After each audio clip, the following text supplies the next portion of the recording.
그리고 아무도 없었다. 처벌받지 않은 범죄. 한순간 침묵이 이어졌다.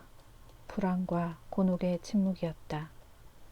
판사의 낮고 잘 울리는 목소리가 다시 들렸다.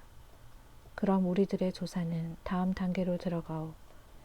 그러나 그 전에 나 자신의 일을 이야기해 두겠소. 그는 주머니에서 한 통의 편지를 꺼내 테이블 위로 던졌다. 이 편지는 나의 예뻐 콘스탄스 캘밀턴이 보낸 것으로 되어 있소.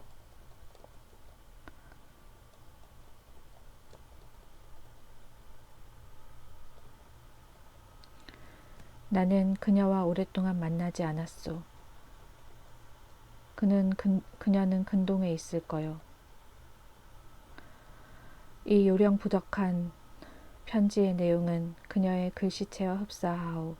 이곳에서 만나자고 한 것도 갑작스럽고 이곳 주인 부부 일도 이 편지로는 잘 모르겠소.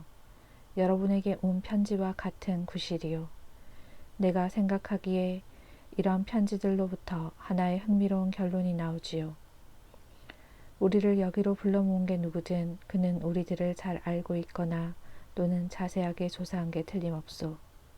어떤 사람인지는 모르지만 나와 콘스탄스 캐밀턴 사이의 교우 관계를 알고 있소.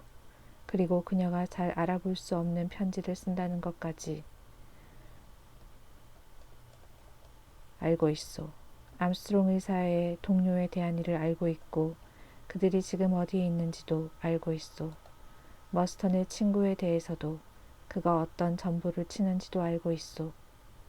미스 브렌트가 2년 전 어디서 휴가를 보냈으며 거기서 어떤 사람과 만났는지 정확히 알고 있소. 맥커서 장군의 옛 벗에 대해서도 자세히 알고 있고.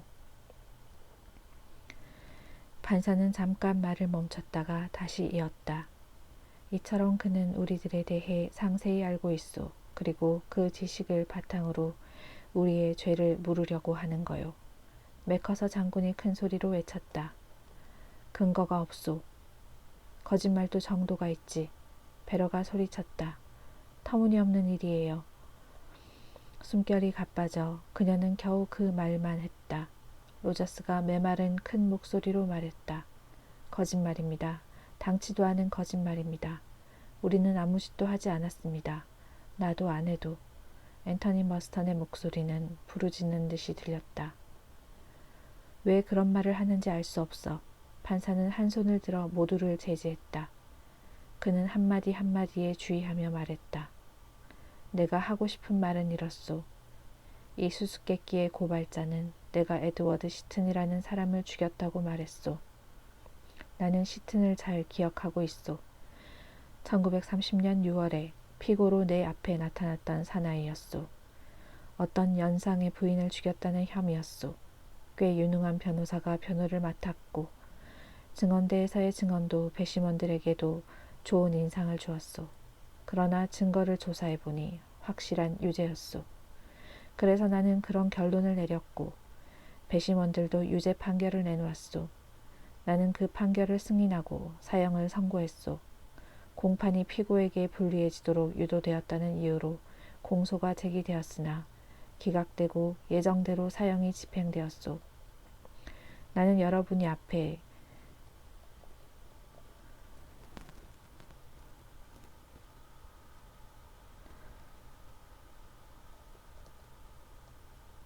나는 여러분이 앞에 확실히 말해두지만 양심에 거리끼는 일은 하나도 없소. 나는 내 의무를 다했을 뿐이요. 정당한 판결을 받은 범인에게 사형을 선고한 것에 지나지 않았소. 암스트롱은 그 사건을 생각해냈다. 시튼 사건이다. 유죄 판결이 내려진 것은 모든 사람들에게 뜻밖으로 여겨졌다. 공판이 열리고 있던 때인 어느 날 그는 변호사인 매슈즈와 함께 식사를 했었다. 매슈즈는 확신을 갖고 말했다. 판결은 정해져 있소. 구할이 무죄요. 그 뒤 그는 여러 가지 소문을 들었다. 판사가 적의를 품고 있었으므로 배심원을 유도하여 유죄 판결을 내리게 한 것이다. 그러나 법률적으로 올바른 일이다. 산전수전 다 겪은 워그레이브에게 실수가 있을 리가 없다. 그는 피고에게 개인적인 원한을 품고 있었던 것 같다. 그 즈음의 기억이 주마등같이 암스트롱의 머리에 되살아났다. 그는 입 밖으로 튀어나오려는 질문을 마음속으로 말해보았다. 당신은 시튼을 알고 있었던 거지요? 공판이 시작되기 전부터 그걸 알고 있었겠죠. 파충류를 연상케 하는 눈이 암스트롱을 지그시 보았다. 판사는 침착한 목소리로 말했다. 나는 물론 공판이 시작될 때까지 시튼에 대해 아무것도 몰랐었소. 암스트롱은 자신에게 들려주었다. 거짓말하고 있다. 틀림없이 거짓말을 하고 있는 것이다. 베러 크레이스는 떨리는 목소리로 말했다. 나도 여러분에게 이야기해 두고 싶어요. 그 아이 일인데요. 시를 해밀턴 말이에요. 나는 그 아이의 가정교사였어요. 그 애는 멀리까지 헤엄쳐 나가면 안 된다고 일러두었는데도 어느 날 내가 보고 있지 않을 때 앞바다로 헤엄쳐 나갔어요. 나는 곧 뒤따라 헤엄쳐 갔어요. 따라갈 수가 없었어요. 무서운 일이었지요. 그러나 내 죄는 아니에요. 검시관은 나를 신문하고 나에게 죄가 없다고 말해 주었어요. 그리고 그의 어머니도 나에게 친절하게 해 주었어요. 그랬는데 왜 그런 말을 들어야 하는 걸까요? 너무해요. 왜 그런 말을? 베러는 말끝을 흐리며 울음을 터뜨렸다. 맥커서 장군은 그녀의 어깨를 가볍게 두드리며 말했다. 울 필요 없소. 물론 사실이 아니오. 미치광이가 하는 말이오. 미쳐있는 거요. 정말 미쳐있는 거예요. 장군은 노여움으로 어깨에 불끈 힘을 주며 일어섰다. 그는 부르짖듯 말했다. 그런 말을 귀에 오래 담아줄 순 없소. 그러나 나는 한마디 해두고 싶소. 아서 리치먼드에 대한 이야기는 아무런 근거가 없는 일이오. 리치먼드는 내 부하 장교였소. 나는 그를 정찰하러 내보냈었소. 그리하여 그는 전사했소. 전쟁 때 흔히 있는 일이오. 그런데 내 아내에게까지 오명을 뒤집어 씌우다니. 아내는 훌륭한 여자였소. 군인의 아내로서 모범적인 여자였소. 맥커서 장군은 자리에 앉았다. 그리고 떨리는 손으로 수염을 비틀었다. 이야기가 끝난 후련한 표정이었다. 롬버드가 이야기를 꺼냈다. 아까 그 토인들 말인데 머스턴이 말했다. 어떤 사장이었소? 필립 롬버드는 엷은 미소를 떠올리며 말했다. 그 이야기는 사실이요. 나는 토인들을 놓아둔 채 달아났소. 자신을 지켜야만 했기 때문이요. 우리는 정글 속에서 길을 잃었소.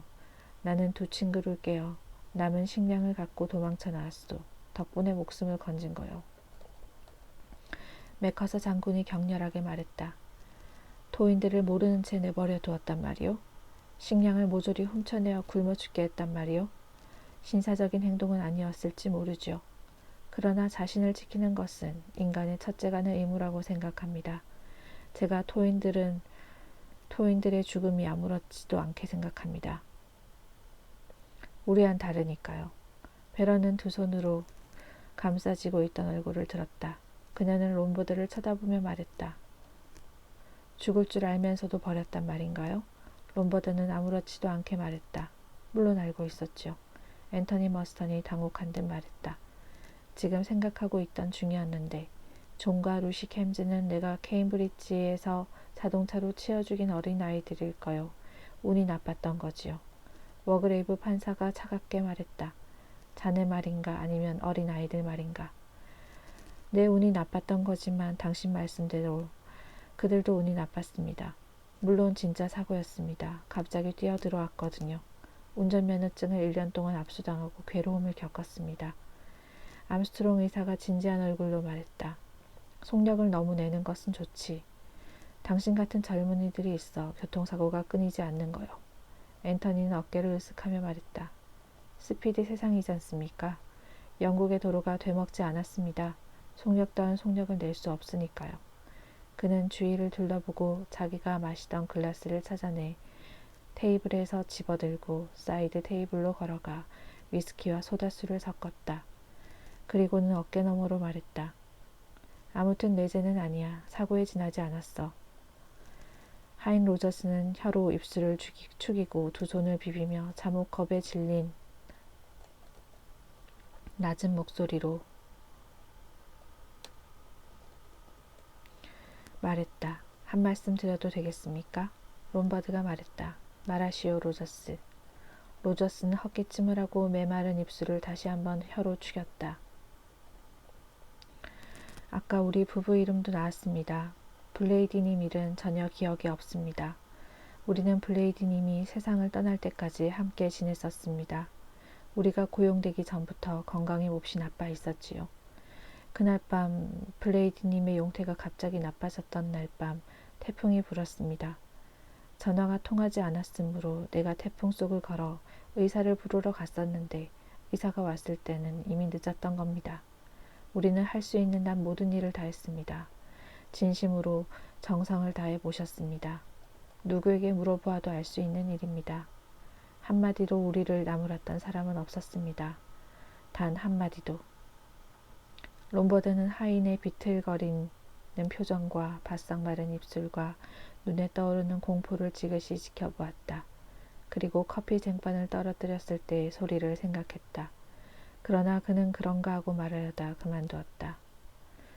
블로우가 입을 열었다. 용의자를 신문할 때와도 같은 말투였다. 그렇지만 그 노파가 죽은 다음 적은 돈이나마 갖게 되었을 테지? 그렇잖소? 로저스는 몸을 굽히며 말했다. 블레이디님은 우리들이 충실하게 모신 것을 인정하시어 유산을 남겨주셨습니다. 그게 나쁜 일입니까?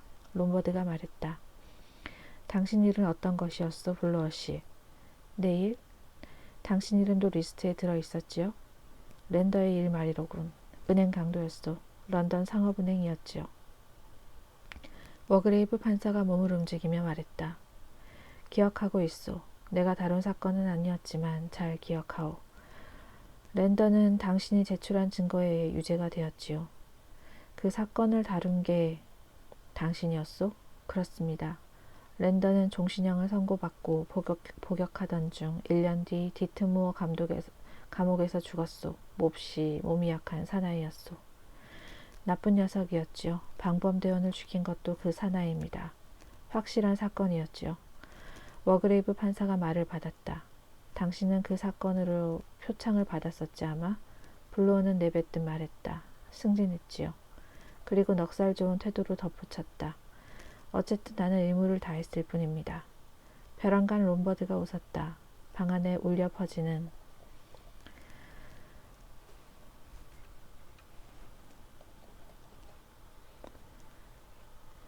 듯한 커다란 웃음소리였다. 그는 말했다. 모두들 의무에 충실하고 법률을 잘 지키는 이들 뿐이자는가. 나는 예외지만 의사선생 당신은 어떻소? 직업상의 조그만 과실이었겠죠?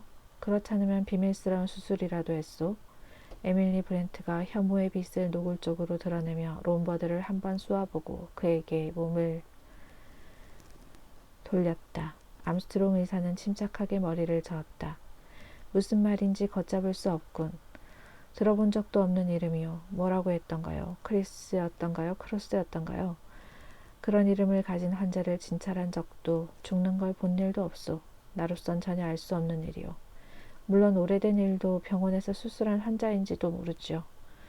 병원에는 이미 손 쓸 수 없이 중퇴가 되어 오는 환자가 많으니까요. 그런 환자가 죽으면 언제나 의사의 실수로 여기지요. 그는 머리를 흔들며 길게 숨을 내쉬었다. 그는 마음속으로 그 무렵의 일을 생각했다. 취해 있었다.